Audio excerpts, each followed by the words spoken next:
Is this on? Happy Monday. Welcome back to the Funker 530 Combat Footage Show. I'm Ronnie. I'll be your host. And I hope you had a good weekend. We're going to have a long discussion tonight. We're going to be talking about a lot of different things. But first and foremost, hit the like button. Drop in the chat. Let me know you're here. Welcome back.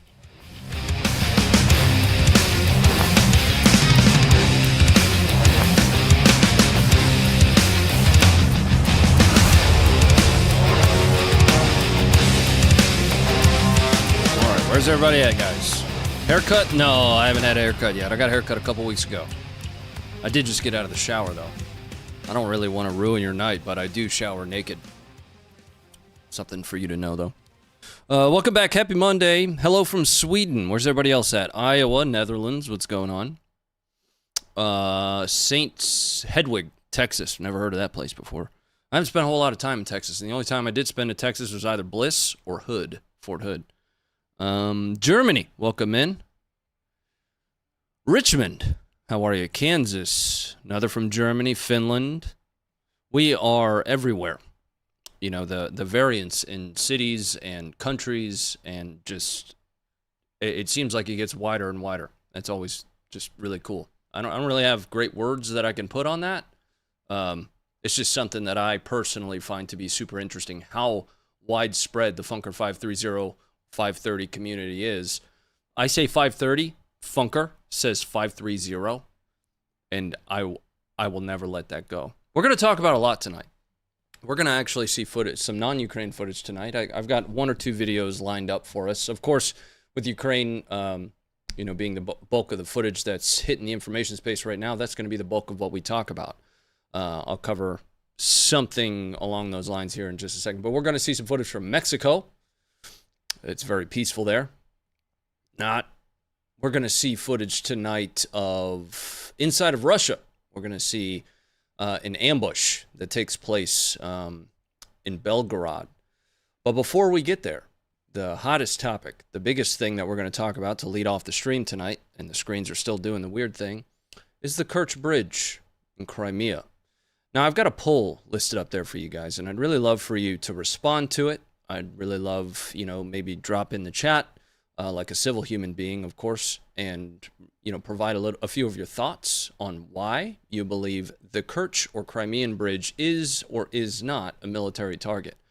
I'll give you guys a little bit of opinion once we get through all the footage, once we see some of the damage that was done, and I'll give you a little bit of my opinion on that. So what I want to do is I want to go over to our map, which got moved all the way over there to that screen, and we're going to pull up the Kerch Bridge right now for those that aren't tracking its location. So here is your Kerch Bridge, or the Crimean Bridge.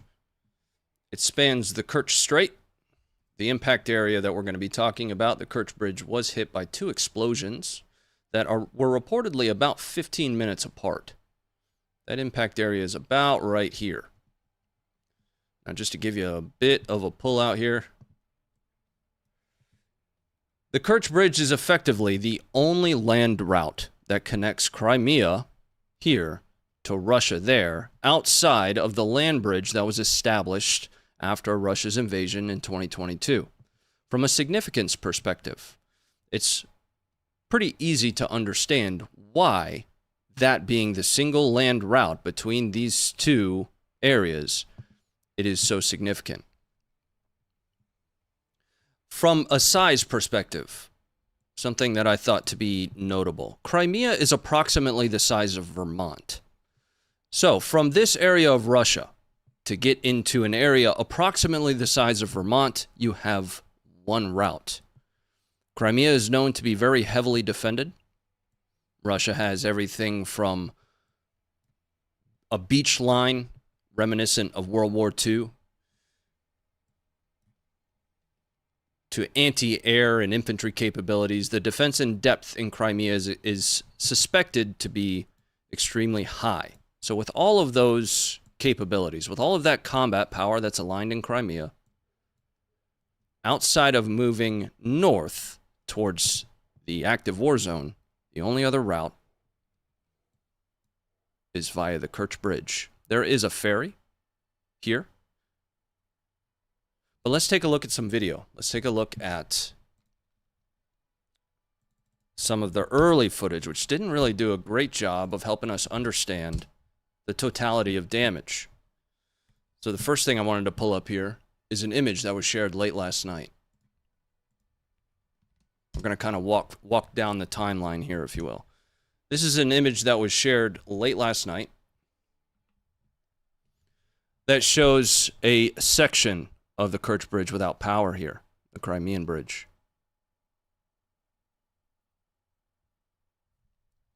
And the early videos didn't do a great job helping us understand how much damage was done. You could tell that there was something wrong, but exactly how much was wrong wasn't really clear.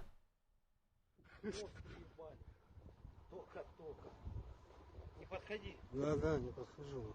Сложила нахуй. Капитально. Только что 2 минуты назад. Ебать.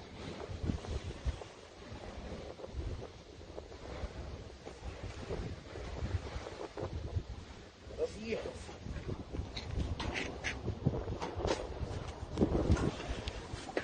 Да, жесткая хуйня. Тачку въебала, да?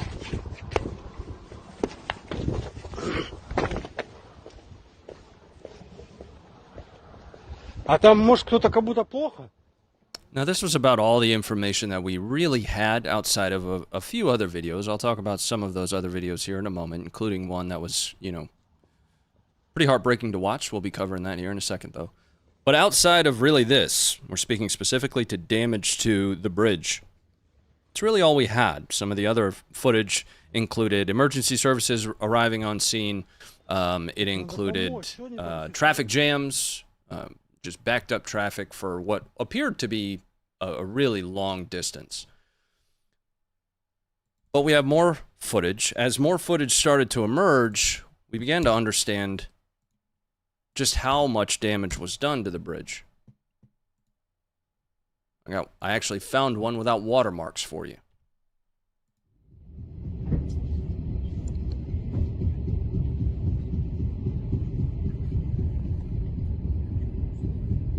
Let's take a look at that again. So from this video, and this is going to be important here in a second, it looks like just this one span of the vehicle bridge, because there is a rail line that we're sitting on from a point of view perspective right now, which is obviously still operational. But it looked as though this one span is where the bulk of the damage was.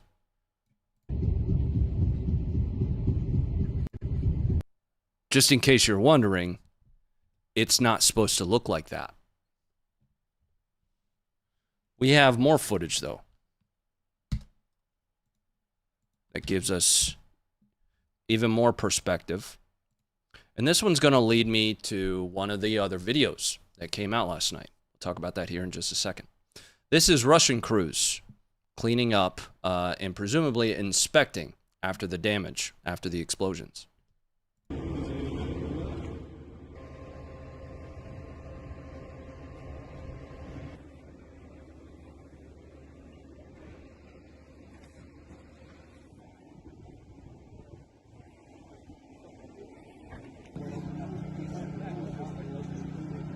I'm going to pause here for a moment.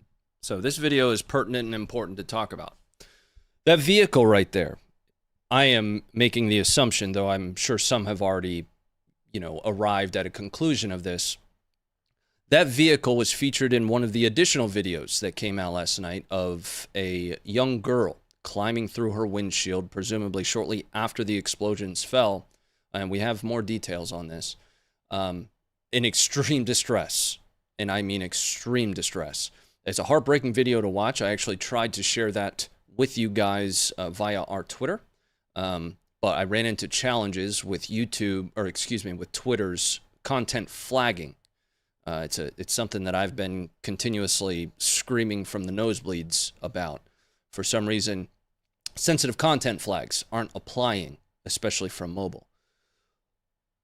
But what you're looking at here is the vehicle where a mother, father, A mother and father were killed, and a 14-year-old was propelled through the windshield and is, if I understand correctly, in critical condition. But that is that vehicle. Let's keep watching this, and we'll bring that all back home here shortly.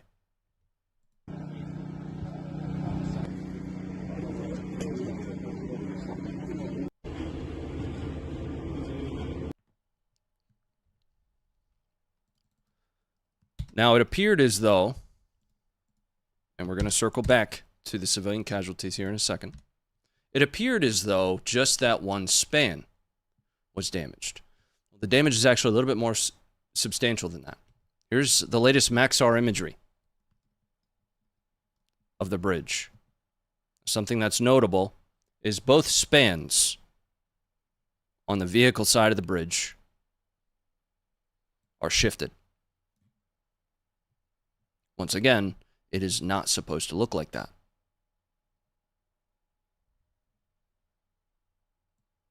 The rail line is, from a certain perspective, untouched.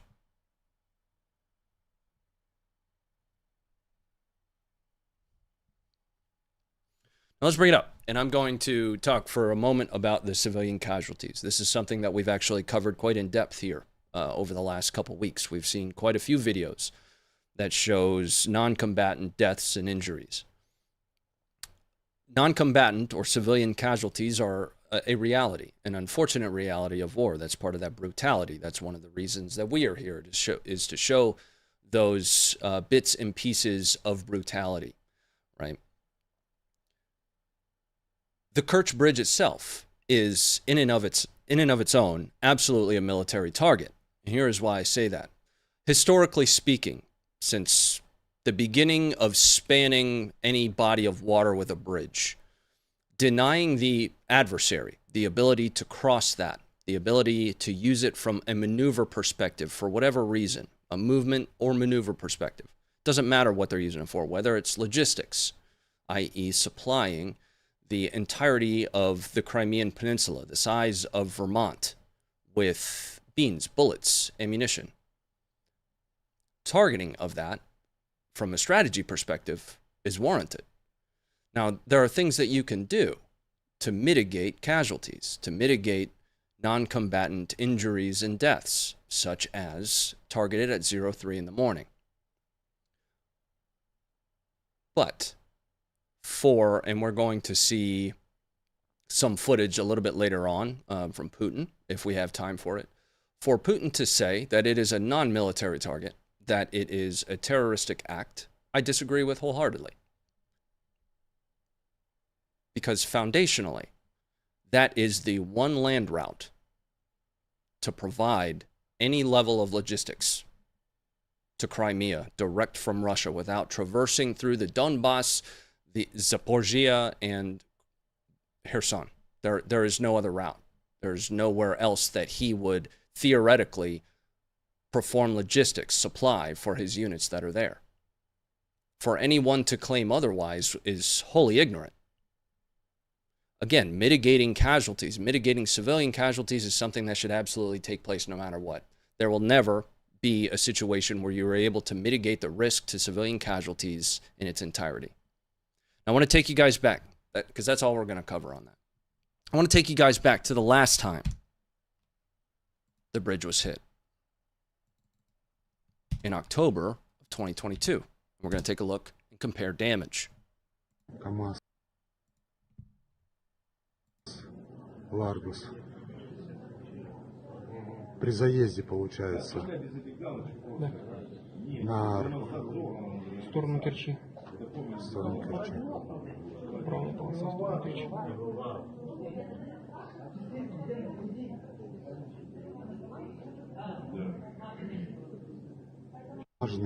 КамАЗ, Ларгус. При заезде, получается. Да. На сторону Керчи. Now, this is the same bridge, just a little bit further up towards the Crimea side, near the archway. The archway is what allows shipping lanes underneath.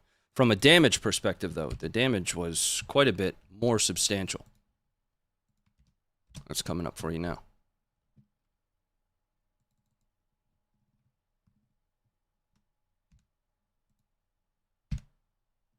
Here you are. Note that strike attack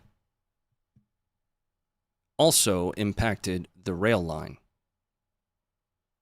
Now, I'm not going to sit here and armchair quarterback this, but Russia relies extremely heavily on rail. So from a priority perspective,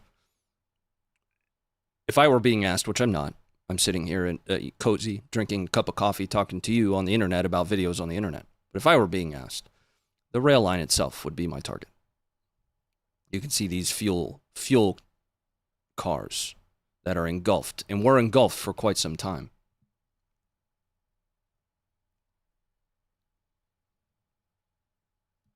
Now, most are attributing this attack to unmanned surface vehicles, USVs. So, read boat drones, and that's interesting. This is either a coincidence or it's not. That boat drones were spotted Saturday, in Sevastopol.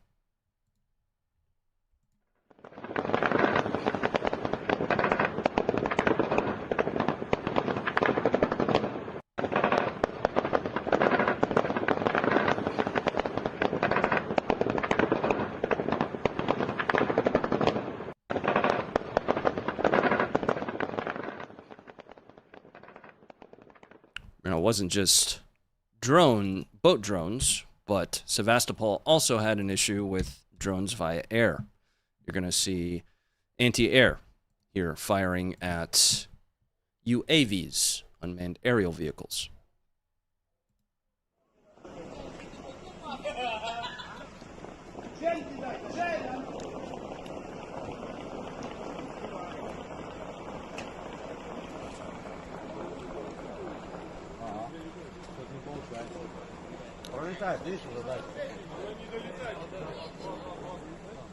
Где? Я не вижу.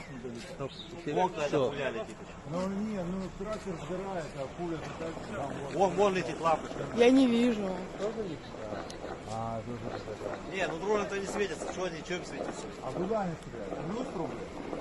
Где ты видишь тебя? Там видел. Там. А, вон вижу. Да. А что, он со светом летает? Да, у него уже ушел. Ушел где-то. А вот летит это, Да. Now, like I mentioned, as a result of the attack on the Kerch or Crimean Bridge, Putin labeled it a terrorist attack, said that there would be a response from it.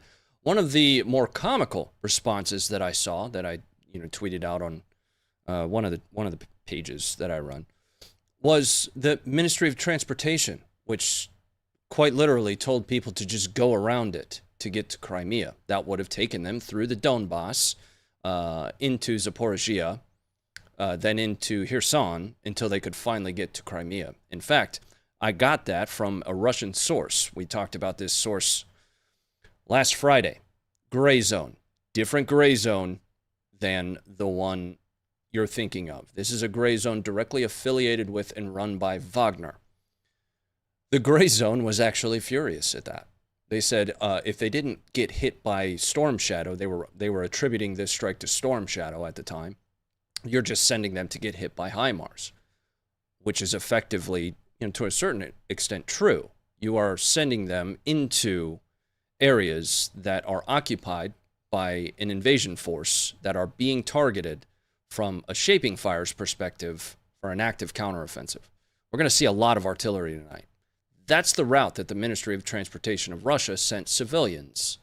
They said, go around it. That's available on my, I want to say it's my personal Twitter. And I found that to be, to a certain extent, comical, like I said. Now, what's interesting about this is resultant from the strike on the Crimean Bridge, the Kerch Bridge, Putin has not renewed the grain deal, which means that technically not all parties of the grain deal, which includes Turkey, Ukraine, Russia, are in agreement. Now, Turkey has responded. And this is not something that I'm following insanely closely. We follow footage more than, the economics and politics that surrounds the war on the ground. But Turkey has noted that if they need to, they will escort Ukrainian ships that are transporting grain, transporting foodstuffs, to the rest of the world. Ukraine has a very big part of the world's grain production. Now, speaking of Putin, we're going to be shifting into a bit of an update on what Putin's goals are for the special military operation, the invasion of Ukraine, the war in Ukraine. Just using his terminology here. В целом оцениваете, но и с учетом вот этого контрнаступления, продолжающегося. Положительно. Войска наши ведут себя героически на некоторых участках и в наступление сами переходят. Неожиданно для противника забирают наиболее выгодные позиции, там, высотки и так далее. Ну а все попытки противника прорвать нашу оборону, а это задача, в том числе с использованием стратегических резервов, они не увенчались успехов за все время наступления. Противник успеха не имеет. А у нас дальше какие задачи? Это я вам скажу отдельно.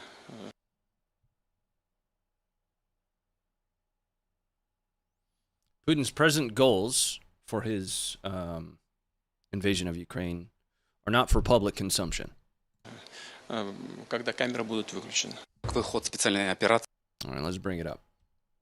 So let's summarize for a moment before we shift out of Crimea. We're actually going to be shifting into Russia for a moment, into Yeysk. Excuse me. Crimean Bridge was targeted from a foundational military strategic perspective. It is absolutely a military target. It is being used by Russia to provide logistical and maneuver support to their forces all across this southern Ukraine. You can make an argument that it's likely being used for those in Kherson to a certain perspective to remove the possibility of getting hit by Ukraine, whereas otherwise they would need to route through Zaporizhzhia. It's probably being used much, much more than is truly understood. Because again, you're moving a lot of logistical capability into southern Ukraine to set up defense in depth, to repel Ukraine's counteroffensive. You're not going to send a lot of that through the same area that's being targeted by artillery. That would make this absolutely a military target. Looking at that as unemotionally as possible. Bridges are and will always be considered a strategic target for the military. What this strike was unfortunately resultant in is civilian casualties, a mother and a father killed, and a 14-year-old. I have a 12-year-old. Seeing her climb through that windshield was not an easy watch. Unfortunately, this strike was resultant in civilian casualties. That does not make the bridge less of a military target, though. Let's shift on the map, though, and move forward. We're going to be jumping into Yeysk, more specifically the Sea of Azov. I'm going to take you to the map.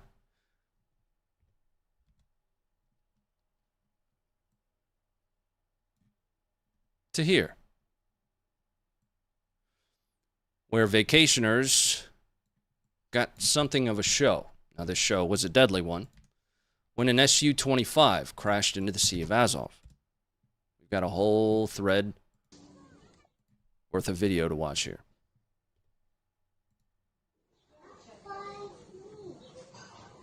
Охренеть! Снижается.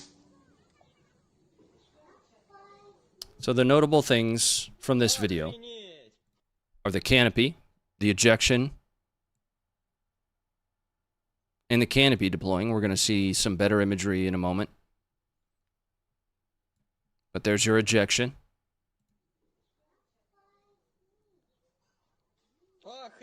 This is your pilot.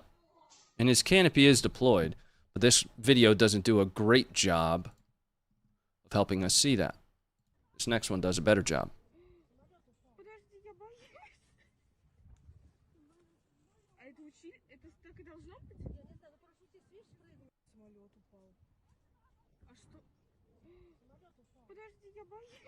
There's that canopy right there.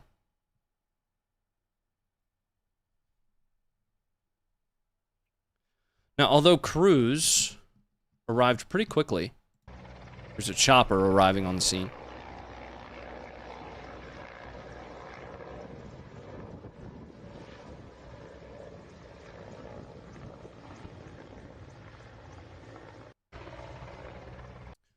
Russia reported that the pilot did die in the crash. For those that might be just joining us or didn't happen to hear me, that was a Su-25 that crashed in the Sea of Azov. Let's head back to the map, just so I can bring that one full circle. Somewhere off the coast of Yeysk. Here.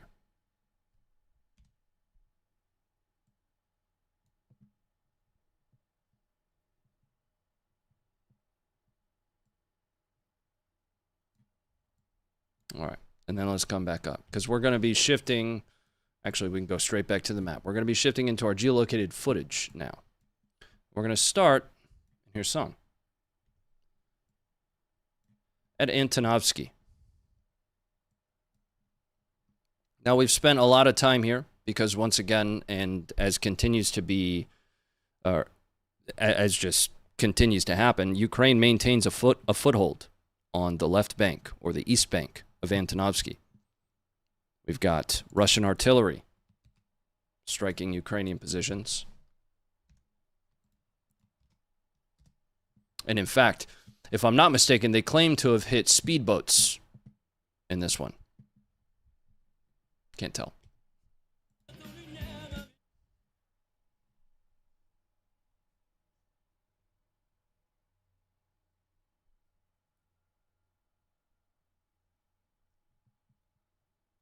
Isaac, you don't describe it that way.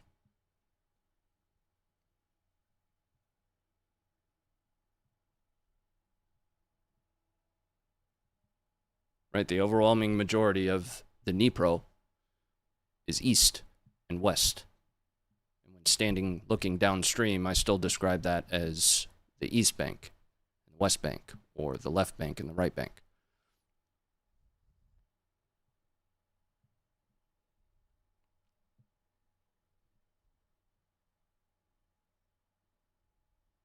Now, I can't tell which of these pixels is a speedboat, personally. I understand what you're saying, though.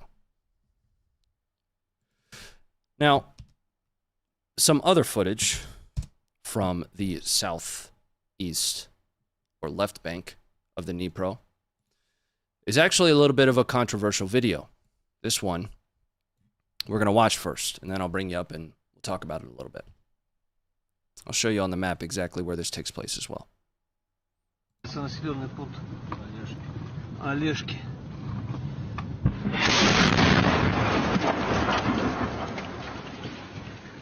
Ой,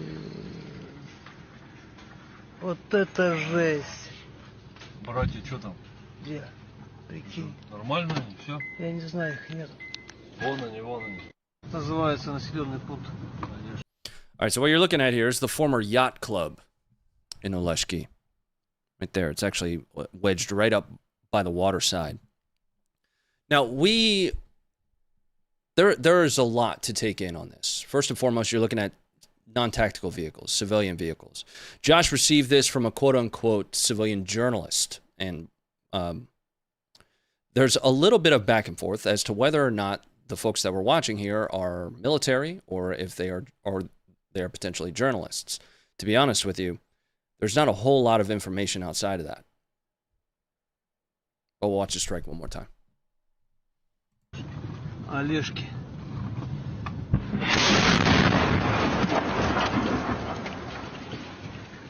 Ой, вот это жесть. Братья, что там? Где? Прикинь. Нормально они, все? Я не знаю, их нет. Вон они, вон они. Называется. All right, now let's come back up. I'll show you exactly where this takes place on the map.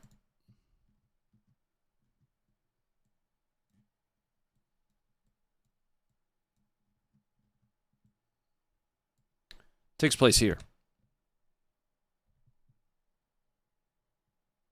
Right up against the water.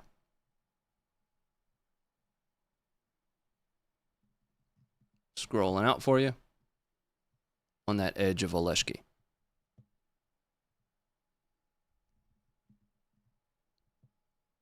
All right, we're going to shift on the map again.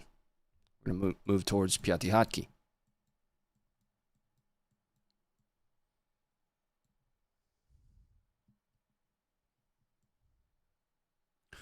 We're going to see quite a bit of footage of Russian artillery in this area. Starting up near Kamyanska, here. Video's coming up now. The best description that we have for these is just striking Ukrainian positions. Don't know what specific equipment. None was listed, but these are the locations of each of the strikes.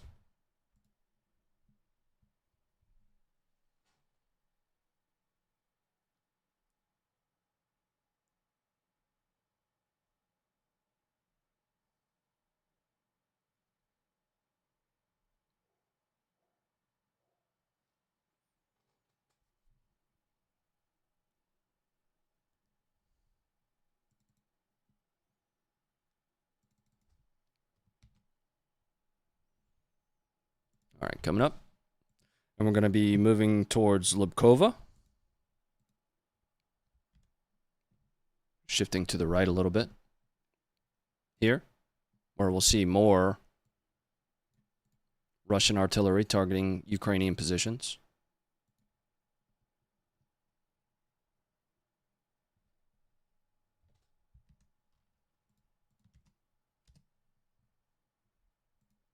Coming up now.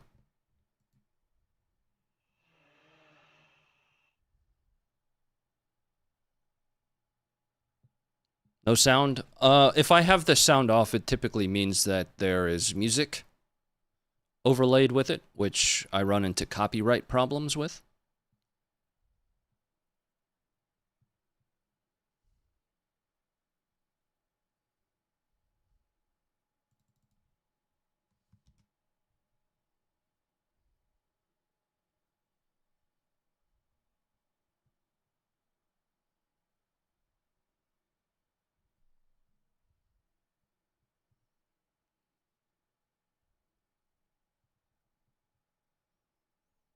Let's bring it up.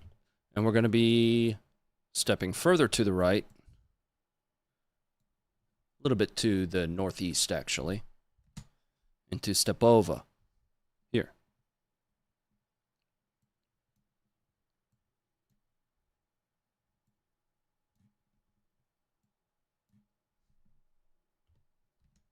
Coming up now.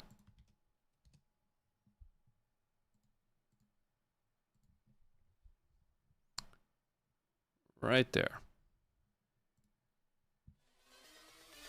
This is what I keep you guys muted from. Bring that ass back like a boom, boom, boom, boom, boom.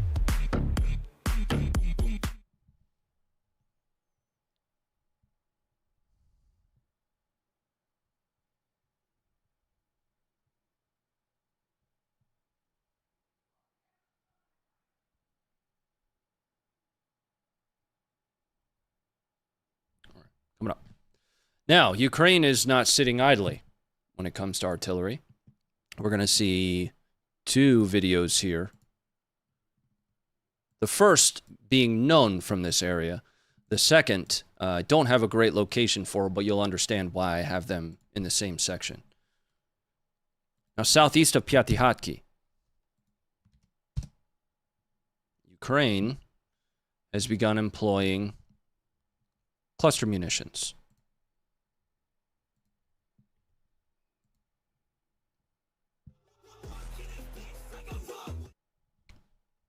Keep the music off.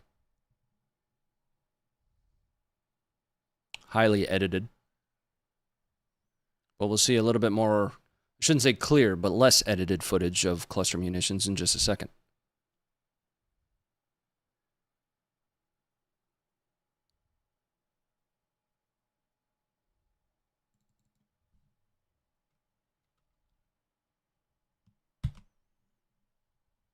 All right, let's bring it up.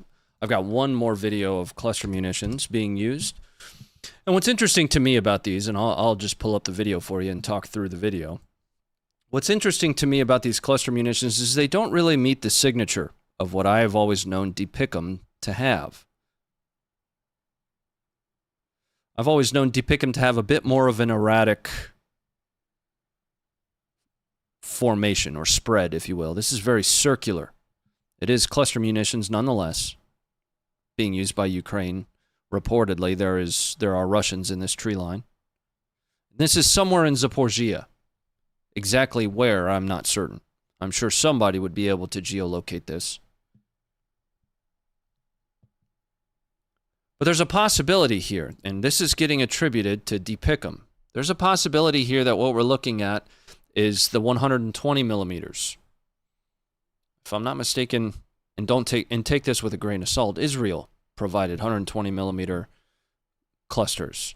Somebody please correct me on that. But it's been a long time since I researched it. It might have been Turkey, actually. This was a few months ago. Ukraine has been in hand with cluster munitions for quite a while. Now the 155s have a much larger signature that I am tracking. I actually tweeted this one out and kind of asked for any support, any understanding folks might have of specifically what we might be looking at here. Yes, I think Turkey did. I thought these munitions were dead on. Well, again, if we're looking at the, first and foremost, the cluster munitions, the 155D Pick'em, that's going to have inherently less point accuracy than your standard 155 millimeter shell, largely just because of balance, right? You have many different components inside of there. It's not a solid projectile. It's just going to fly ballistically a little less reliably. But where it makes up for that is in those submunitions and the submunition spread. What's the kill radius for each cluster? For each cluster, subject to which submunition they have, and I actually did a deep dive video on cluster munitions and some of the options that they might receive. I didn't focus specifically on the 155s, but those were listed in the video. Each of the submunitions has a kill radius of about 15 meters, if I recall correctly.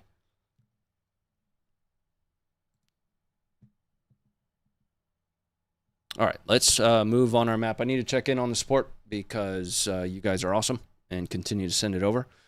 Dave, thanks very much for the 224. Smash that like button like Hunter smashes. They dropped the case. They dropped the case on the bag of Coke. Why? It's a bag of Coke in the White House. I don't know. Maybe it's just me, but I feel like that'd be the one you'd investigate and find out. Whatever. Milky, thanks very much for becoming a member, and that's because Slater Gator gifted you a membership. That's dope. Thanks, man. Welcome. We're going to shift on our map over towards Orikhiv. So let's pull the map out for a moment. It's actually right there in the middle of your screen.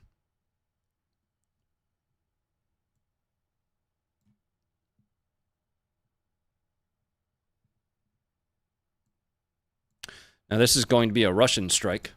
Pretty large Russian strike, in fact. On what's reported to be, quote, a Ukrainian depot. I have no idea what that means. Could be an ammunition depot. Could just mean depot in its foundational sense, which you could, assume would have troops in it. Don't know. It was just called a Ukrainian depot in Orikhiv. Here you are.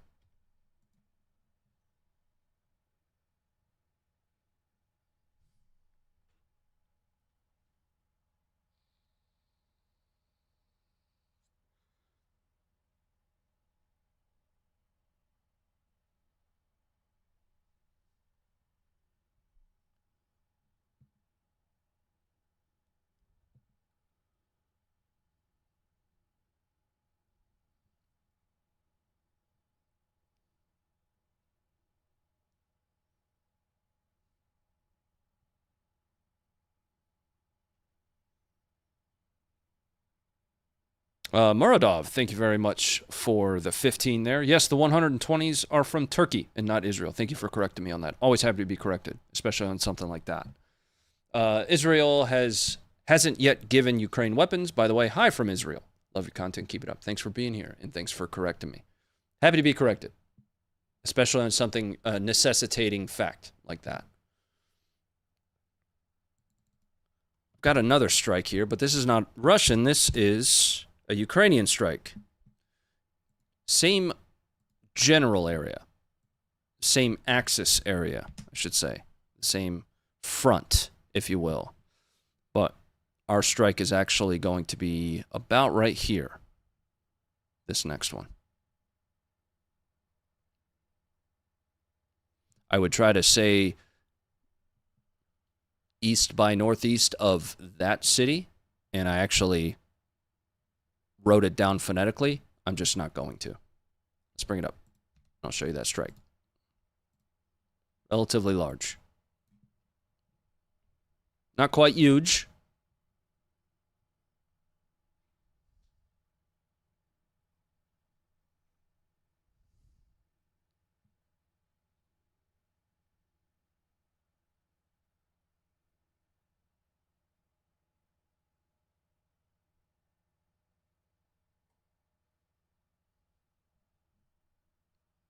But enough to be at least about a boom. Now we're going to shift into Staromlynivka. Coming up for you now. The map, at least. So further to the right along the front.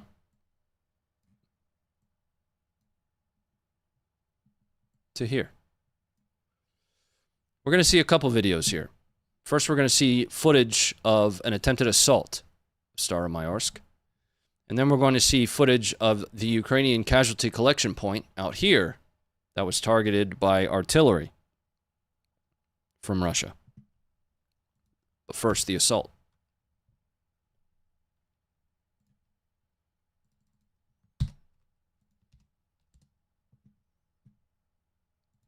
Coming up now. These are Ukrainian vehicles that had made it at least as far as the city. Started hitting mines and receiving fire. Turned around.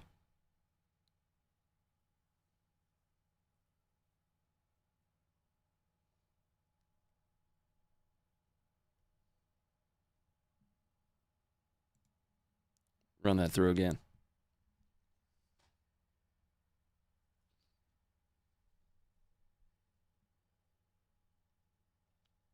Any Challenger 2 action? Not yet.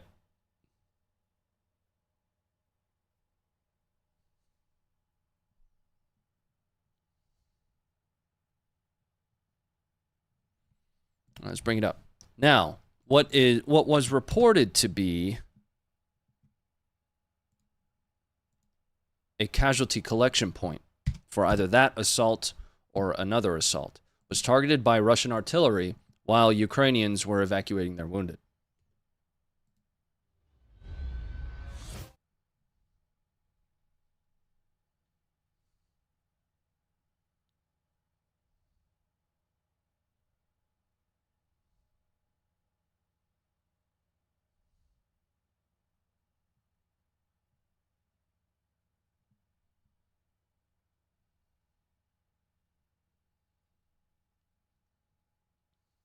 You can see the impacts in the tree line where they're coming from.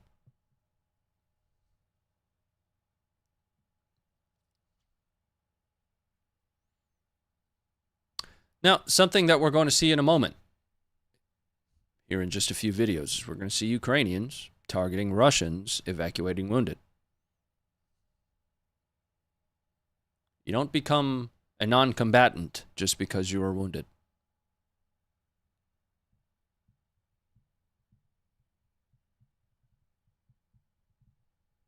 Bring it up. Again, that's a very unemotional way of looking at that.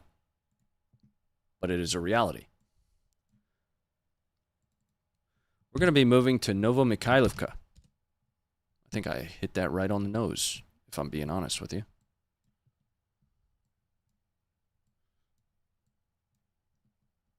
Having issues with the map. Talk amongst yourselves. If you haven't noticed, sometimes... There it goes. Sometimes this map doesn't load as fast as I'd like it to. Here you are. So we're off to the east from where we just were. We were just over here near Staromlynivka. And now We're in Novomykhailivka. Now, this is going to be Russian shelling of pretty much the entire city. But you might believe that it was actually RT that did this. And you wouldn't be wrong for believing that. Nothing I can do about it.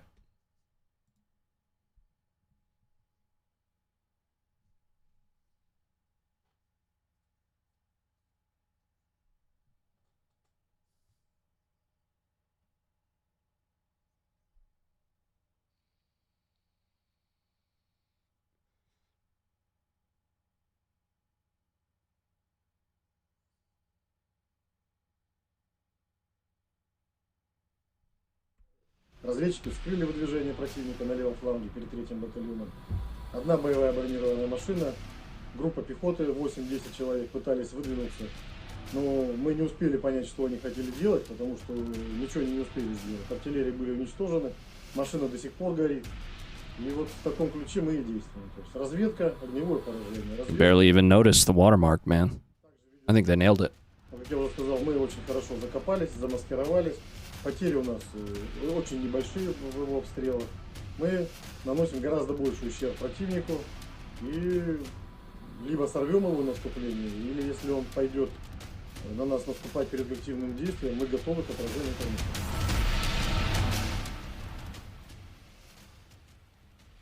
I'm assuming his entire speech there was apologizing for the watermark.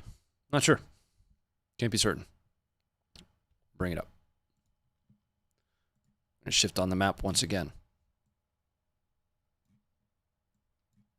to Opytne.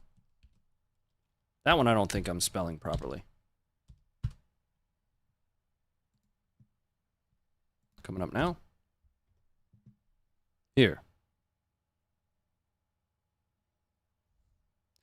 The video you're going to see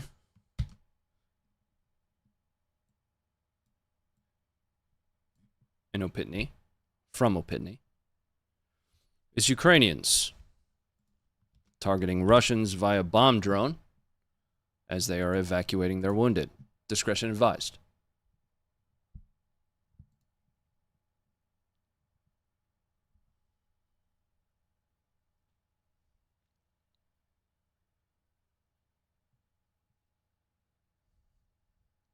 Quote, I only listen to Western state media. I don't speak Russian, bro.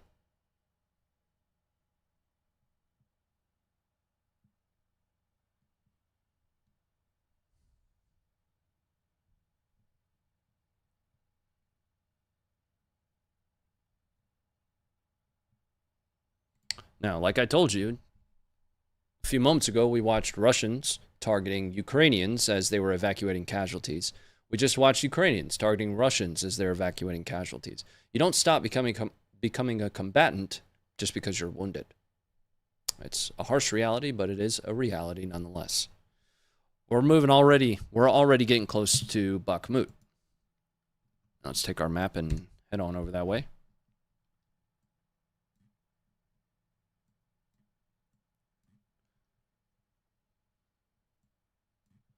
Starting in Kherson. Oh, I think that was terrible. Kherson. We're here, generally speaking. We're going to see footage of the 28th Brigade assaulting Russian positions while dismounting and assaulting Russian positions. It's about a 5-minute watch.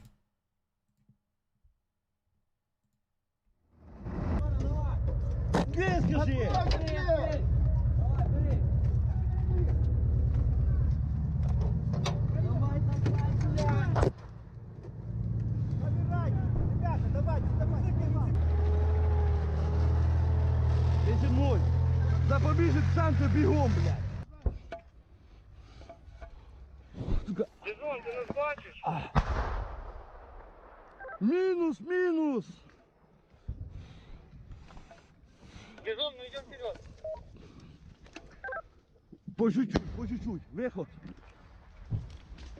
Бізон, бурому. На сяжі. Бізон, там наши вас встретят, как принял. Плюс, сука, насипають, понімаєш, не можемо йти нам. Будемо по чуть-чуть йти.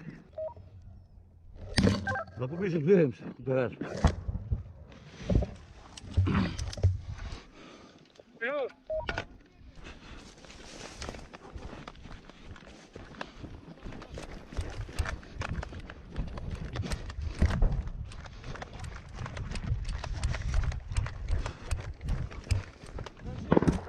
Ну? Давайте двигаемся, блядь. А?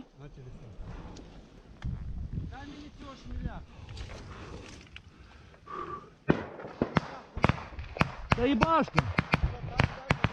Да.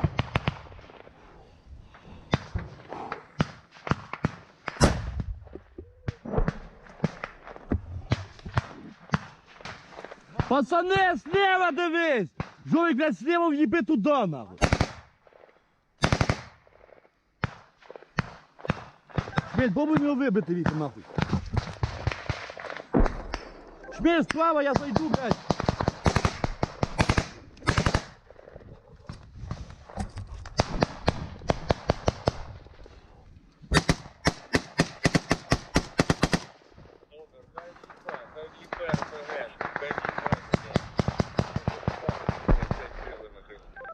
Шмель, справа дивися і скажи пацанам. Я понял.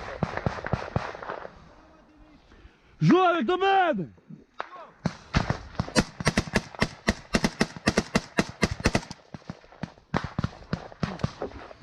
Налево бьем тут его. Прием. Не кидайте по нему без РПГ. Плюс. По укрытиям руках, какая-то выходит. Я понял, плюс. Шмель, что спало у тебя?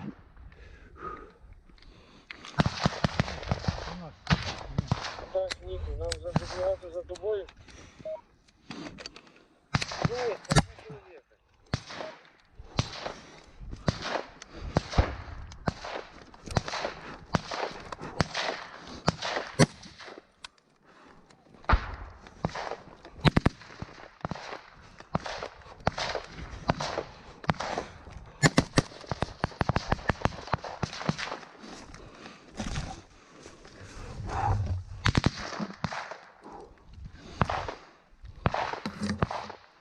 Сезон, пацаны, посадки. Плюс, Жориком потягуємося. Кого ми ще більше розбирали, до прикладу валу приділити. Плюс, прийняв. Милик, Бизон, внимание на левую сторону, тем более пустая посадка.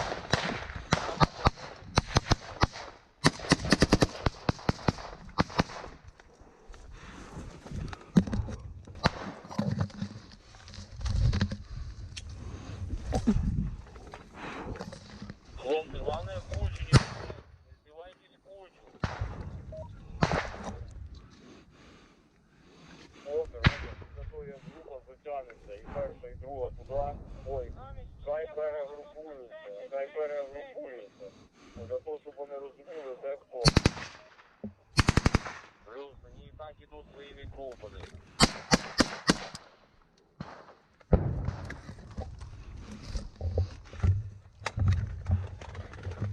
Бизон, Ник, Динда. Держите друг друга в визуальном контакте. Сильно не растягивайтесь. Ну, всех поймете, ты кота пойди выгнать. Ніко, все сюди, давай бігом до Жорика, бігом. Ніко, сьом.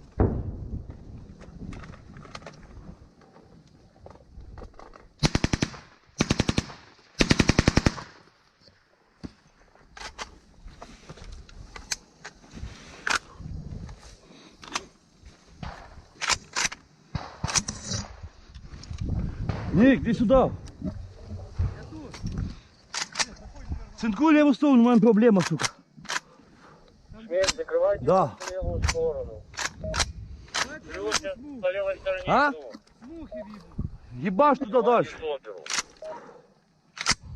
Сигнальник на приеме. Ангел, давайте выдвигайтесь и закрывайте так, как я говорил, левую сторону. All right, that's the end of that one. I saw a couple comments I wanna or questions I want to answer. Somebody asked, you know, any commentary like from me. Well, under especially a circumstance like this where we have combat footage that doesn't have music over top of it, is really just what, you know, our cameraman, if you will, is seeing and hearing on the ground. I try not to talk over that. You know, this isn't, you know, Army Intel Nerd reacts to Ukrainian combat footage show. This is the combat footage show. So when possible, I want to just show it for what it is, not give you my commentary. Now, when there's something pertinent, when there's something that, you know, really needs to be said, I'll typically pause it and we'll talk about that. But under most circumstances, especially when we don't have music bleeding over the top of it, I'm just going to let that roll. We're just going to watch that together, right? So that is Kherson. That is south of Bakhmut by, I want to say, about 13 kilometers, I think, as the crow flies there. And we're going to be shifting north to Klishchiivka. Let me show you that. So these two areas, really heavy. You know, further in the south here, you have the 28th Mechanized Brigade of Ukraine that is advancing on Kherson. And in Klishchiivka, you have the 3rd.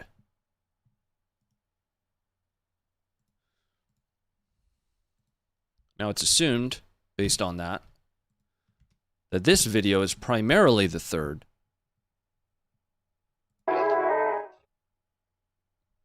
And my screens did that thing again. So what I'm going to do is I'm going to check in on the support. Dave, thank you very much for the 10. Appreciate that very much. Robert, thank you for the 5. Been watching since the stream began. Here we go again. Now they all moved. Been watching since the stream began. First time I could catch a live stream on time. Well, thanks for being here for it. Appreciate that very much. Ray, thank you very much for the 672. Do the cluster munitions have self-destructive capabilities?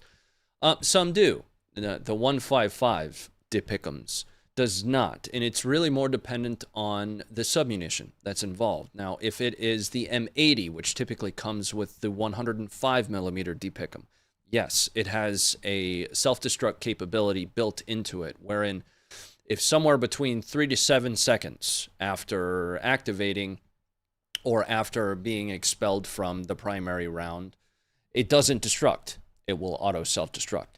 Now, the 155 shells, those come with the M42 and M46. They're a little bit older than the M80. Those do not have a self-destruct capability. All right, let's bring up that video now that the screens are done dorking around. This is, I want to say, both a mechanized and infantry assault near Klishchiivka. Music.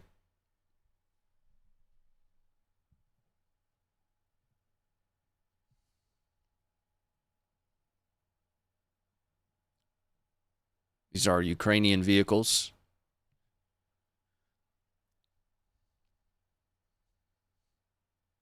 Ukrainians advancing behind that infantry fighting vehicle there.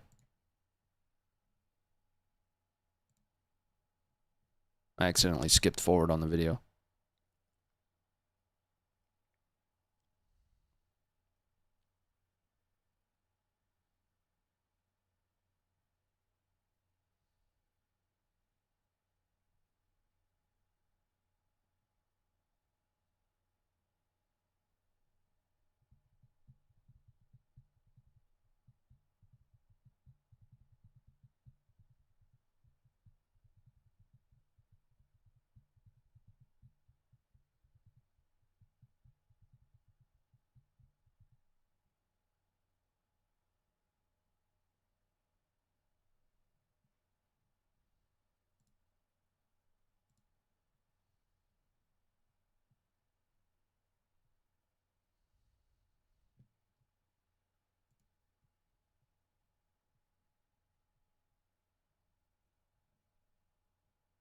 That one was close.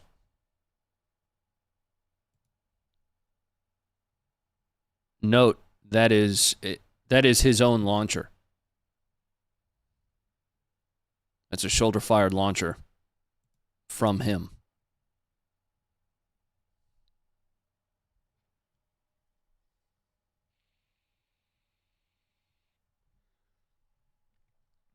something not reloadable. He throws away the tube at the end of it.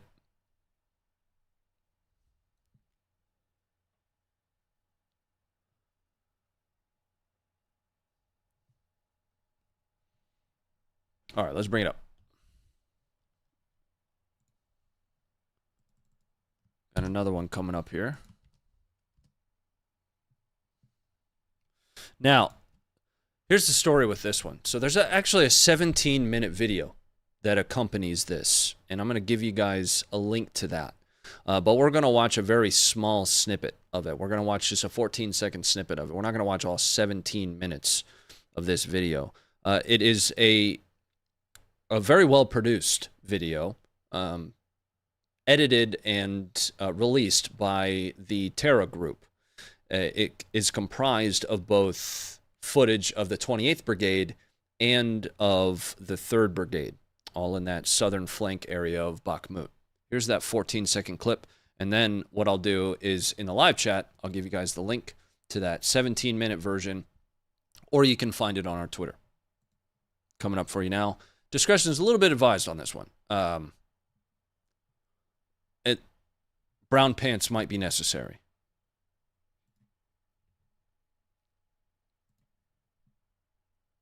What you're seeing here are Ukrainians in a trench with artillery detonating pretty close. That's pretty close. But luckily they are in the trench rather than outside of it.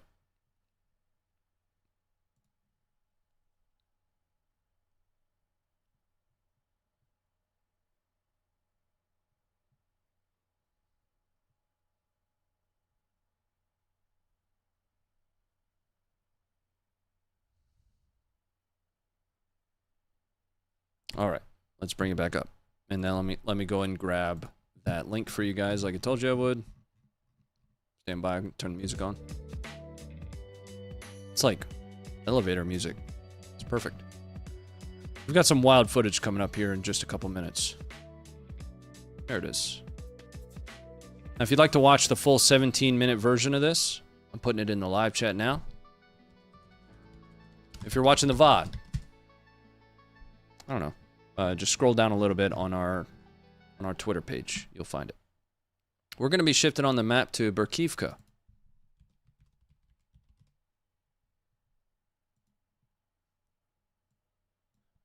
Which is just to the north of Bakhmut.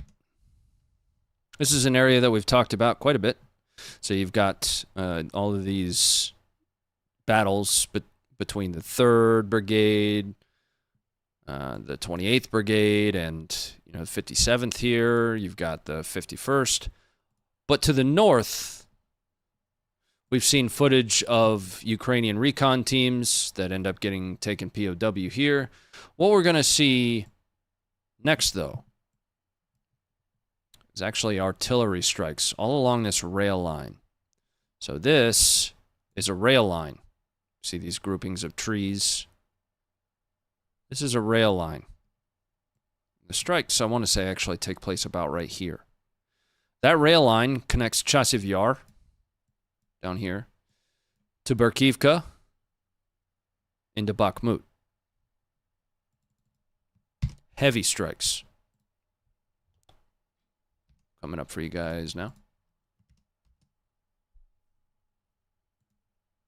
About a 2-minute watch. Keeping that off.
Rail is another, in my opinion, one of those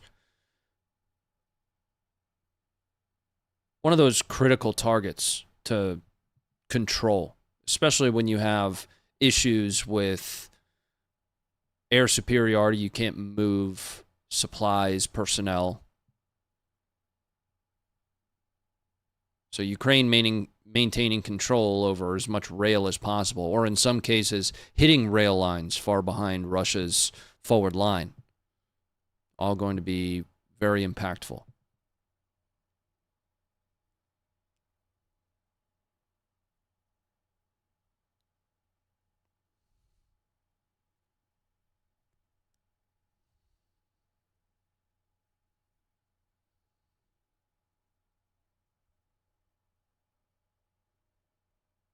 Rail is always a military target. I would agree.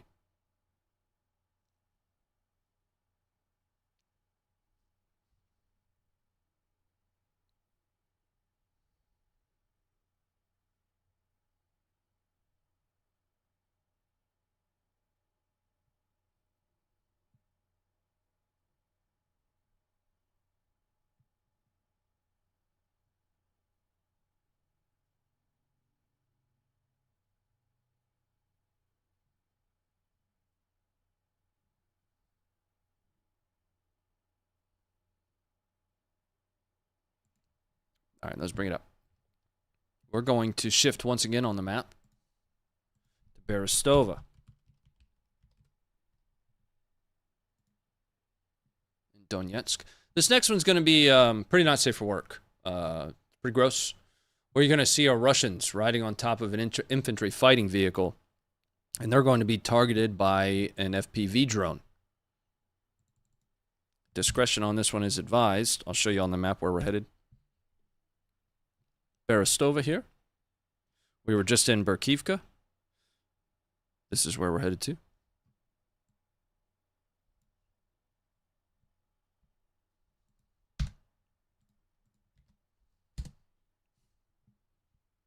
We're doing this together.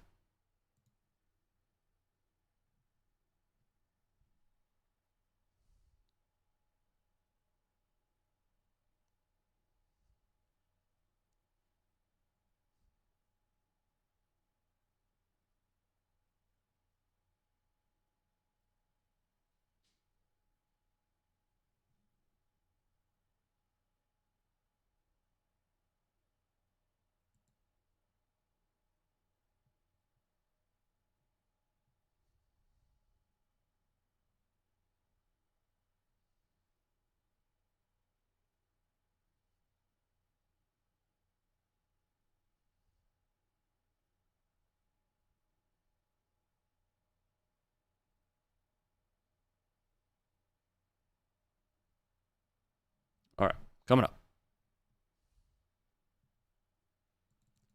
Now, in that same area, Berestova, we've got two Russian BMPs that get hit by Ukrainian artillery.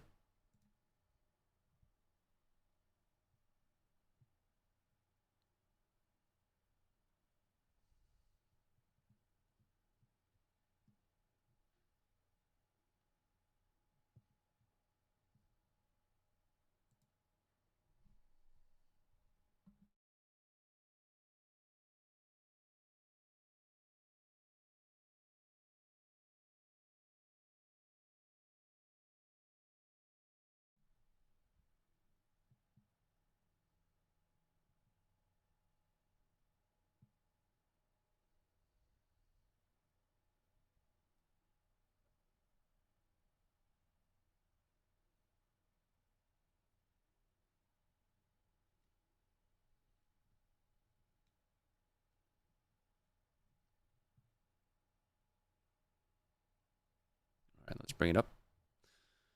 This next one I thought was actually really interesting. So we've seen quite a bit of footage of kind of Ukrainian mass cas events, mass casualty events.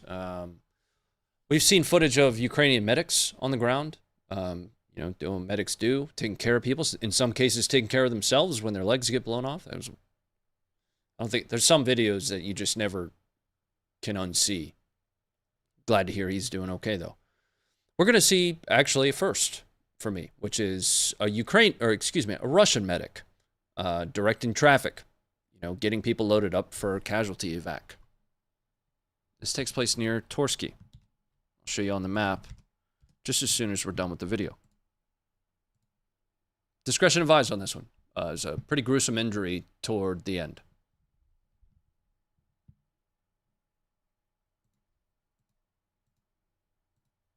Hello? There we go. Давайте, пацаны, все легкие сюда на броню! Давай, давай, давай, давай, давай! Бери! Вставай, вставай, подталкивай! Давай!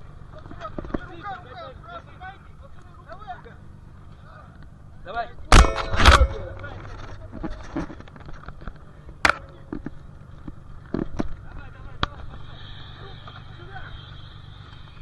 Где еще? Есть еще! Давайте побыстрее, мужики! Нету! Все носилки отдал, нихуя нету! Где мяч? Опа! Терпи, братишка, будет! Малой! Принимай! Not to pause at this exact moment, but I want to once again highlight these doors on this thing. Like you're trying to load casualties into a manhole right now. All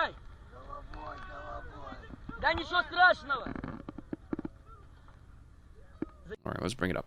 I want to show you guys where Torske is because that's actually an area, generally speaking, where I think we should all start paying attention to. We're starting to get close to an area known as Kupiansk. I don't know. Kupiansk. Where, in fact, Ukraine is announcing that there are somewhere around 100,000 Russians amassed for some form of a counteroffensive. Now, Torske... Pull that up. It's here. Kupiansk is a little bit further up, but this is that Svatovo-Kramina line, right? You got Svatovo here, Kramina.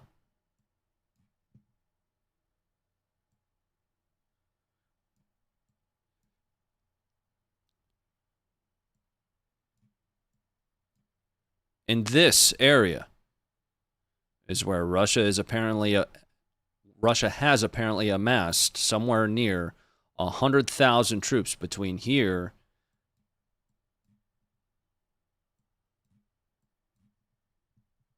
and Kupiansk.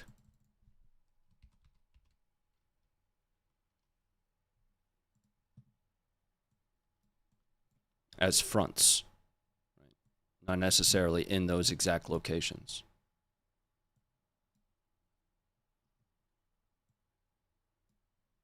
So all along this, what I have typically called the Svatovo-Kramina line. Ukraine reports that Russia is amassing forces here.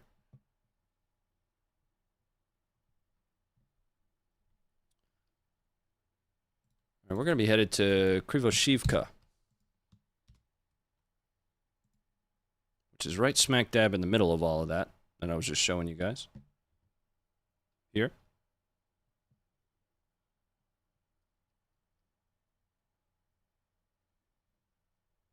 We're going to see a Russian tank.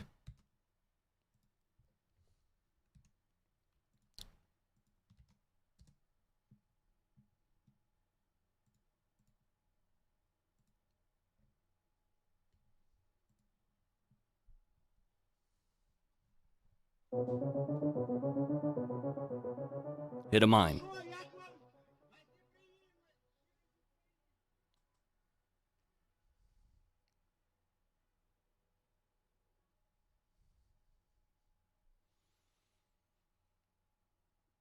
Question from Only a Name. I guess that injury came from a mine. Does it have enough power to take out both feet/legs? What do you mean? Stand by, guys. Screen's messed up again. I'm sure everything just went black for you. Which injury? Are we talking about the Ukrainian medic that jumped out of the back of the Bradley, or are we talking about the injury to the Russian that we just watched? Video's coming back up for you guys here in just a second. Here you are. It's just about time that I start upgrading and replacing some of my equipment, is the challenge that I'm having. From last video with the Russians, it would entirely depend on, how the mine is hit.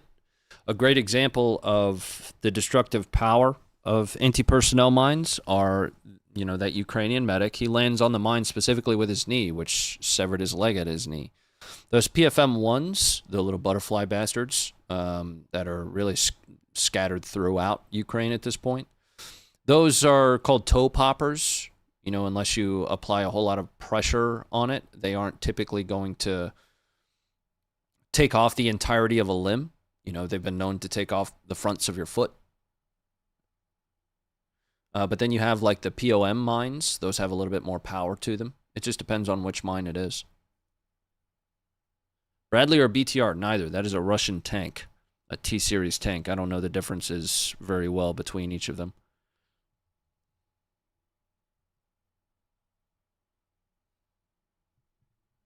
So that tank, just to kind of, since we had a, weird technological issue there. This is a Russian tank that hits a landmine. And then the crew dismounts.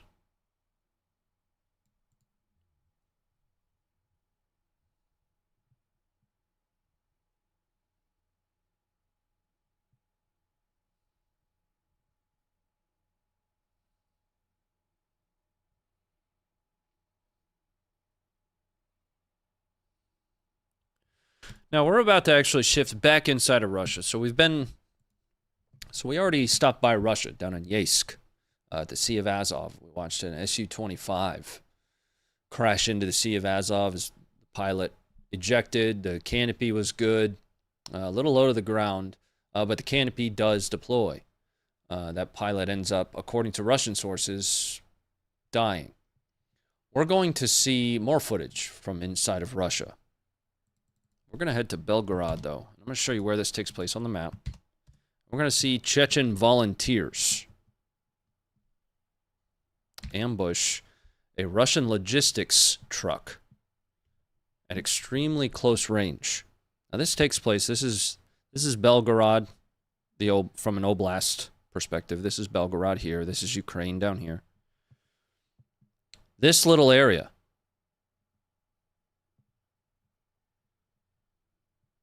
this little town, is Sarita. This ambush takes place here.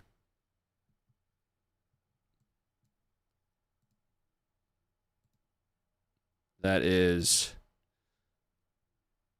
just under 2.5 kilometers as the crow flies from the Ukrainian border. And again, these are Chechen volunteers ambushing a Russian supply truck. Discretion's advised here. Now, there is a blur on the body, if you will. I still say discretion advised because, in my opinion, this footage is graphic. We are graphically depicting what can only truly be described as a Bonnie and Clyde style ambush of this vehicle, wherein quite clearly rounds are ripping through the cab of this truck. 2 Russian soldiers were killed in this ambush. Coming up for you now.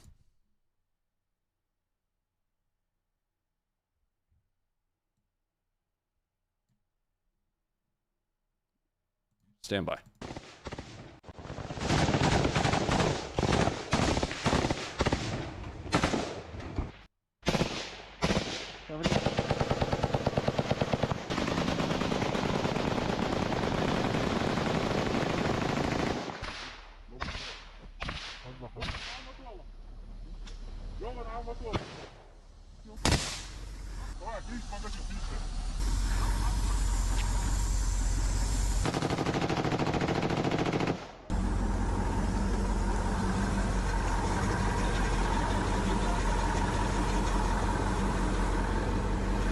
Секундочку.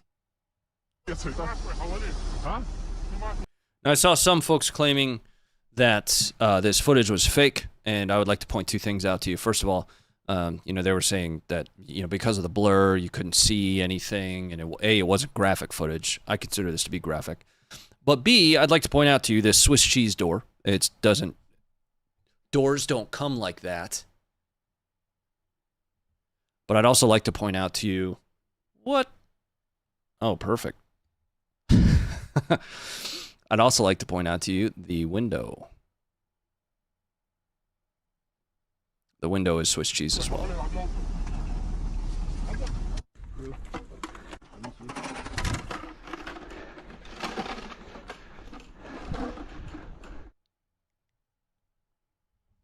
How many of you guys haven't seen the Funker 530 ad? Raise your hand. Type a 1 in the chat if you haven't seen the Funker 530 ad. I might, it's been a while since we trimmed a little bit of fat. Let's just put it that way. I need to show that to you guys again. I can't unsee that, and you won't. Again, there's some videos that you can't unsee. All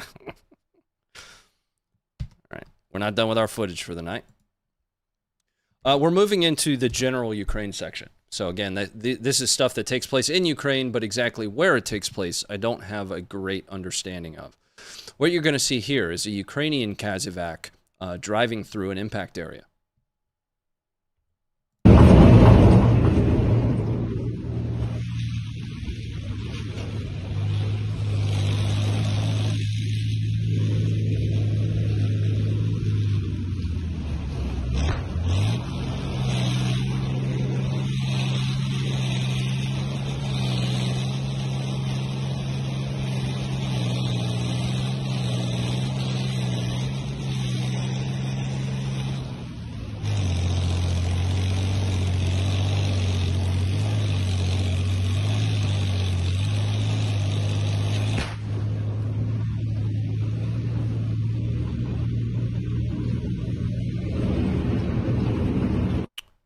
Let's bring it up. Now, this one I actually meant to show you guys on Friday, but other discussions we were having Friday kind of took over. This is just interesting footage. What you're going to see here is a Bradley that reportedly was impacted by a T-Series tank round, and it really just created a little bit of airflow.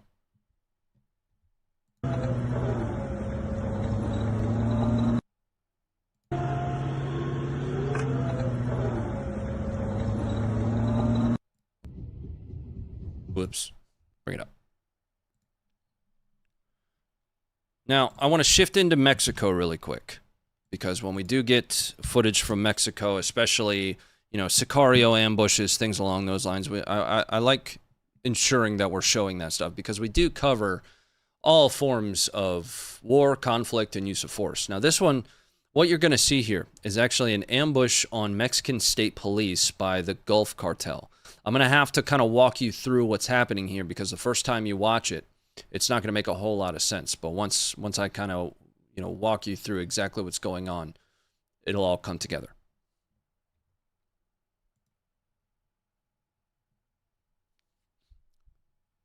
So there were two vehicles circled there. The white vehicle is a Mexican police vehicle. This black truck is a Sicario truck.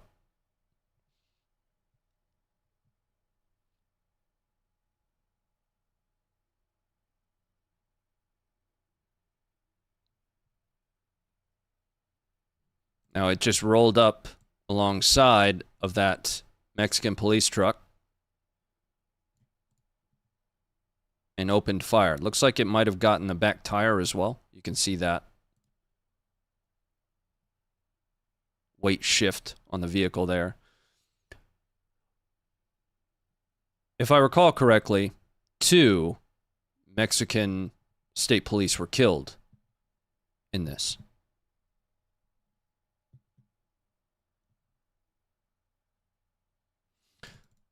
Now, something I do want to cover before we get to the last video of the night is there's been a lot of discussion. I'm shifting back a little bit into Ukraine. It's not really Ukraine. We're going to talk about Belarus for a second. There's a lot of discussion about Wagner moving to Belarus. Some of that footage we're going to get archived on the site as well. It's kind of just convoys, if you will. It's something we're monitoring. But with all the discussion about Belarus, I figured it would be pertinent for me to show you guys karate in the garage.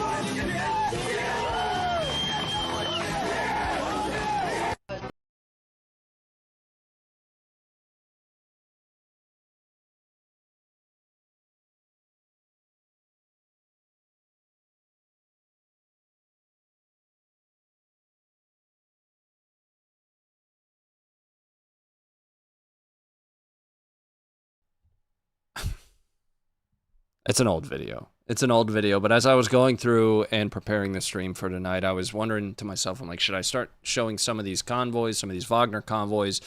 There's also some satellite imagery of like a camp that Wagner is setting up in the area. And I said, you know what, we need to do a primer on the Belarusian military first. Because one of the concerns, you know, and you can call it a conspiracy concern, it's a concern nonetheless, it's a risk, is that Wagner is headed to Belarus to team up with the Belarusian military and essentially take the fight to NATO. I wanted to make sure to do a primer first on the Belarusian military before we begin covering that sometime in the future. That's going to be it for me tonight, though. I got one more video to show you. I do appreciate you guys hanging out with me for a little bit. Damn 1M Trash, thank you for the $5. One, please. I got one more video for you guys to see tonight. Ray, thank you for the 672. Thank you for not normalizing the war like other channels do. Appreciate it. I do my very best too, but that's a balance, right? How much can we show you without normalizing it? I think approaching it as unemotionally as possible is necessary. You know, at times that's difficult to do. You know, again, over the last 24 hours or so, you know, I watched a girl about the age of my daughter climb through a windshield after her parents were just killed in a strike on what I consider to be a valid military target. That doesn't make that any easier to watch. And it shouldn't be easy to watch.